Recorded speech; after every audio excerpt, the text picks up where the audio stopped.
Story के starting में हमें दिखाया जाता है कि एक आदमी रोते हुए किसी से कह रहा था कि प्लीज़ मुझे छोड़ दो, मुझ पर बिलीव करो, मैं वो नहीं था। कोई और उस आदमी से कहता है कि ओ तो तुम सच कह रहे हो, लेकिन पता नहीं मैं तुम पर बिलीव क्यों नहीं कर पा रहा हूँ। वो आदमी रोते हुए कहता है कि मैं सच कह रहा हूँ, प्लीज़ मुझे छोड़ दो सर, प्लीज़ मेरी एक छोटी सी बेटी है और मेरे अलावा उसका कोई नहीं है। वो घर पर मेरा वेट कर रही होगी, प्लीज़ मुझे छोड़ दो और मैं वादा करता हूँ कि मैं अपना चेहरा आपको कभी नहीं दिखाऊंगा। वो दूसरा आदमी उस आदमी से कहता है कि ठीक है, मैं तुम्हारी बेटी के लिए तुम्हें छोड़ रहा हूँ और ये बात याद रखना कि तुम्हारी बेटी के लिए मैंने तुम्हें छोड़ा है। आफ्टर 30 मिनट एक गार्ड जंकुक के पास आकर उसे कहता है कि सर, आपकी मॉम मिसेस पार्क ने आपको मेंशन बुलाया है। जंकुक अपनी मॉम से बात करता है, जहाँ पर मिसेस पार्क जंकुक से कहती है कि तुम्हें आज 7 बजे मेंशन आना है। कॉल कट होने के बाद जंकुक चिल्लाते हुए कहता है कि मुझे वहाँ पर जाने से नफ़रत है। यहाँ से हमें दूसरा सीन दिखाया जाता है, जहाँ पर कोई चिल्लाते हुए अपने एम्प्लॉय से कहता है कि आखिर ये प्रोजेक्ट किसने बनाया है। तभी एक एम्प्लॉय सामने आते हुए उससे कहता है कि ये प्रोजेक्ट मैंने बनाया है, अगर आप कहेंगे तो मैं इस प्रोजेक्ट को दोबारा चेक करूँगा। वो आदमी उस एम्प्लॉय पर चिल्लाते हुए कहता है कि क्या तुम्हें लगता है कि मैंने गलतियाँ करने के लिए तुम्हें काम पर रखा है। और वो चिल्लाते हुए कहता है कि मुझे इस चीज़ का आंसर दो। तभी उसे एक कॉल आता है। वो उस कॉल आईडी को देखता है और अपने एम्प्लॉय से कहता है कि मेरे केबिन से भी बाहर निकल जाओ। वो कॉल पिक करके अपने कान पर लगाता है। तभी सामने से आवाज़ आती है। वो लेडी जिमिन से कहती है कि जिमिन बेटा तुम कैसे हो। जिमिन अपनी मॉम से कहता है कि आपको मुझे नहीं बल्कि अपने बेटे जंकुक को कॉल करना चाहिए था। वैसे बताइए आपने मुझे कॉल क्यों किया है। मिसेस पार्क जिमिन से कहती है कि तुम भी मेरे बेटे हो और तुम्हें कॉल करने के लिए मुझे किसी वजह की ज़रूरत नहीं है। जिमिन उनसे कहता है कि आपको अपने बेटे जंकुक को कॉल करना चाहिए था, लेकिन आपको गलती से मेरा नंबर लग गया। मिसेस पार्क जिमिन से कहती है कि तुम हमेशा मेरे बारे में ऐसा क्यों सोचते हो। मैं तुम दोनों से प्यार करती हूँ और तुम दोनों ही मेरे बेटे हो। जिमिन मिसेस पार्क से कहता है कि अच्छा ठीक है, अब मैं कॉल रख रहा हूँ। मिसेस पार्क जिमिन से कहती है कि नहीं रुको, तुम्हें 7 बजे से पहले मेंशन आना है। जिमिन उनसे कहता है कि मुझे वहाँ आने से नफ़रत है और आप ये बात अच्छी तरीके से जानती है। मिसेस पार्क जिमिन से कहती है कि ये इम्पोर्टेंट है, इसलिए तुम्हें मेंशन आना होगा। जिमिन कॉल कट कर देता है। Time skip. शाम 6 बजे लिविंग रूम में मिसेस पार्क और मिसेस किम उन तीनों के आने का इंतज़ार कर रही थी। तभी उन दोनों को एक आवाज़ सुनाई देती है। वो उनसे कहता है कि मॉम मैं आ गया। मिसेस किम तयंग की तरफ जाते हुए उसे हक करती है। तयंग उनसे कहता है कि आपने मुझे यहाँ पर क्यों बुलाया। मिसेस किम तयंग से कहती है कि थोड़ी देर में तुम्हें सब कुछ पता चल जाएगा। तयंग उन्हें हाँ कहता है और उनसे कहता है कि मैं अपने रूम में जा रहा हूँ, जब वो आ जाए तो मुझे भी बुला लेना। आधे घंटे बाद में जंकुक भी वहाँ पर आता है। मिसेस पार्क और मिसेस किम उसकी तरफ जाती है। जंकुक उनसे कहता है कि आपने मुझे यहाँ पर क्यों बुलाया है। मिसेस पार्क जंकुक से कहती है कि हमें कुछ बात करनी है, इसलिए हमने तुम्हें यहाँ बुलाया है। वैसे तुम कैसे हो। जिस पर जंकुक उन्हें कहता है कि आप मेरे बारे में मत पूछिए। जंकुक अपनी लाइन पूरी करते ही अपने रूम में चला जाता है। जंकुक के जाते ही वहाँ पर जिमिन आता है। मिसेस पार्क जिमिन से कहती है कि ओह तो तुम आ गए। जिमिन उनसे कहता है कि ये बात मुझसे नहीं बल्कि अपने बेटे जंगकुक से पूछो। जिमिन अपने रूम में चला जाता है। आफ्टर 30 मिनट वो सभी लिविंग रूम में बैठे थे। तयांग, जिमिन और जंगकुक एक दूसरे से दूर बैठे थे।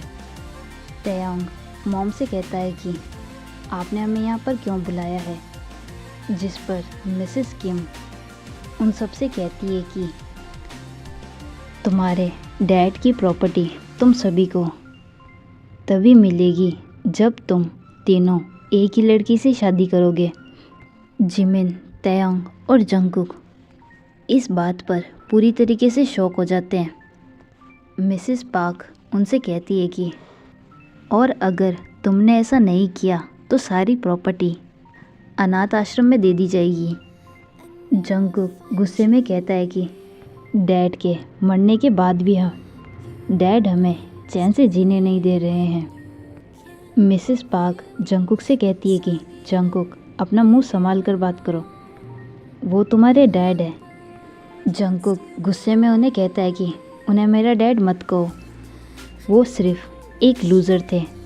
तभी मिसेस पार्क जंगकुक को ज़ोर से थप्पड़ मार देती है। जंगकुक गुस्से में उनकी तरफ देखते हुए उन्हें कहता है कि तुम्हारी हिम्मत कैसे हुई मुझे थप्पड़ मारने की। इधर जिमिन उन्हें स्माइल करते हुए देख रहा था। जिमिन स्माइल करते हुए मिसेस पार्क से कहता है कि मुझे आप पर दया आ रही है, आप उसे मुझसे भी ज़्यादा अपना बेटा मानती है, लेकिन उसे देखो वो आप पर चिल्ला रहा है। मिसेस पार्क उन तीनों से कहती है कि तुम समझ गए, तुम्हें अब एक ही लड़की से शादी करनी है। जिस पर जंगकुक उन्हें कहता है कि हम तीनों एक दूसरे से कोई बात तो शेयर करते नहीं हैं और आपको लगता है कि हम एक लड़की शेयर करेंगे। तयांग मिसेस पार्क से कहता है कि हम तीनों एक दूसरे का चेहरा देखना भी पसंद नहीं करते और आप हमें एक ही लड़की से शादी करने के लिए कह रही हैं। मिसेस पार्क उन तीनों से कहती है कि अगर तुम सभी को प्रॉपर्टी चाहिए तो एक ही लड़की से शादी करो, अब ये तुम्हारा डिसीज़न है। जिमिन मिसेस पार्क से कहता है कि मेरा डिसीज़न नो है। तयांग भी कहता है कि मेरी तरफ से भी ना है, हम एक दूसरे की तो चीज़ें शेयर नहीं करते, तो एक लड़की तो बहुत दूर की बात है। जंगकुक भी उनसे कहता है कि और मेरा डिसीज़न भी ना है। वो तीनों अपना डिसीज़न बताकर वहाँ से निकल जाते हैं। मिसेस पार्क मिसेस किम से कहती है कि अब हम क्या करें, जिस पर मिसेस किम उन्हें कहती है कि वो सभी प्रॉपर्टी के लिए कुछ भी करेंगे। आफ्टर 15 डेज़ प्रीस्ट उन तीनों से कहता है कि अब आप अपनी ब्राइड को किस कर सकते हैं। वाइन चाहती थी कि वो तीनों उसे किस ना करें, पर वो तीनों वाइन को घूरते हुए देख रहे थे। वो तीनों अपने मन में सोच रहे थे कि हम एक ही लड़की को किस कैसे कर सकते हैं। जिमिन उन सब में से बड़ा था, इसीलिए वो पहले वाइन के पास जाता है और उसकी हेड पर किस करता है।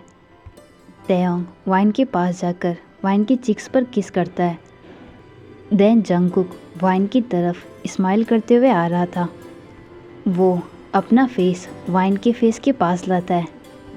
वाइन उससे दूर जाने की कोशिश करती है, लेकिन जंगकुक उसका हाथ पकड़कर उसे अपने पास खींच लेता है। जंगकुक का दूसरा हाथ वाइन की चीक्स पर था। वो अपना फेस वाइन के फेस के पास लाता है। देन उन दोनों के बीच में किस होने वाली थी, लेकिन जंगकुक उन दोनों की लिप्स के बीच में अपनी फिंगर रख देता है। फिर जंगकुक वाइन के कान के पास आकर उससे कहता है कि मुझसे कभी भी कुछ उम्मीद मत करना, हमेशा मुझसे दूर रहना और तुम हमेशा मुझसे ऐसे ही डरना जैसे अभी डर रही हो। जंगकुक कोल्ड फेस के साथ वाइन से दूर चला जाता है। इधर वाइन को बिलीव नहीं हो रहा था कि उसने 3 लड़कों से शादी की है। वो तीनों नॉर्मल लड़के नहीं हैं, बल्कि कोर माफिया है। प्लीज़ गॉड मुझे उनके गुस्से से बचाना। Time skip. कार में वाइन तयांग के साथ बैठी थी। जंगकुक ड्राइव कर रहा था। जंगकुक के पास वाली सीट पर जिमिन बैठा था। तैयोंग वाइन से कहता है कि घर में रहने के लिए कुछ रूल है। वाइन उससे कहती है कि क्या रूल है। तैयोंग वाइन से कहता है कि तुम्हें मेरे रूम में आने की परमिशन नहीं है। जंगकुक वाइन से कहता है कि मेरी बिना परमिशन के मेरी किसी भी चीज़ को नहीं छूना है।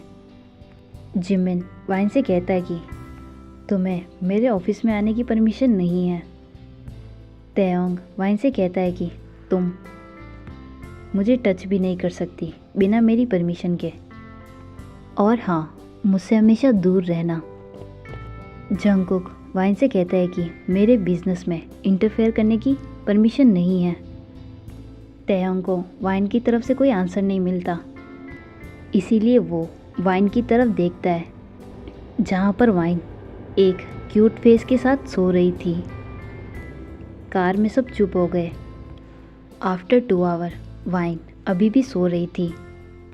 तैयोंग वाइन पर चिल्लाते हुए उससे कहता है कि उठो। वाइन एकदम से जाग जाती है और तैयोंग से पूछती है कि क्या हुआ।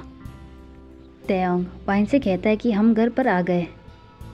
वाइन उसकी तरफ देखते हुए उससे कहती है कि तुमने तो मुझे डरा ही दिया। वाइन जैसे ही कार से उतरती है वो उस मेंशन को देखती है और उसे देखती रहती है।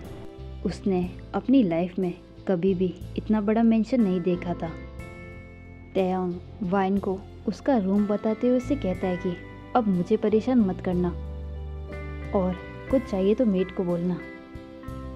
वाइन अपने रूम में चली जाती है, लेकिन उसे भूख लग रही थी। मेड वाइन से कहती है कि मैम आपको कुछ चाहिए।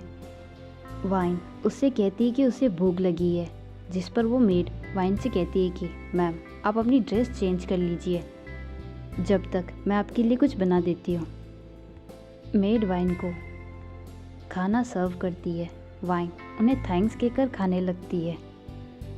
आफ्टर 15 मिनट वाइन मेड को गुड नाइट कहती है और वहाँ से जाने वाली थी, लेकिन तभी उसके हाथ से एक प्लेट गिर जाती है। जिमिन वाइन से कहता है कि क्या तुम्हारे पास आंखें नहीं हैं?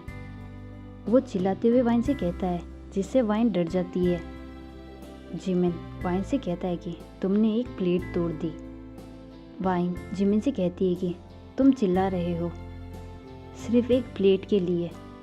मैंने अपने घर पर भी कई सारी प्लेटें तोड़ी है, लेकिन कभी मेरी फैमिली ने मुझे डांटा नहीं, और यहाँ तुम मुझे डांट रहे हो।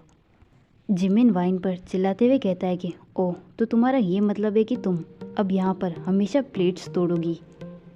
वाइन जिमिन से कहती है कि मेरे मॉम डैड ने मुझे कभी नहीं डांटा और तुम यहाँ सिर्फ एक प्लेट के लिए मुझे डांट रहे हो। जिमिन वाइन से और बहस नहीं करना चाहता था, इसलिए वो वाइन से कहता है कि आगे से केयरफुल रहना। जिमिन वहाँ से चला जाता है। मेड वाइन से पूछती है कि तुम्हारे पेरेंट्स कौन हैं, जिस पर वाइन उन्हें आंसर देते हुए कहती है कि मैं एक मिडिल फैमिली से हूँ, लेकिन कभी मेरे मॉम डैड ने मुझे ये महसूस नहीं होने दिया।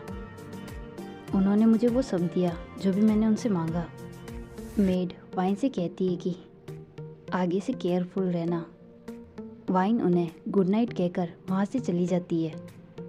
नेक्स्ट डे वाइन ब्रेकफास्ट के लिए नीचे आती है। मेड उसे ब्रेकफास्ट सर्व करने वाली थी, लेकिन वाइन उनसे कहती है कि जब वो तीनों आएंगे तभी मैं ब्रेकफास्ट करूँगी, क्योंकि मेरी मॉम भी मेरे डैड के आने का वेट करती थी।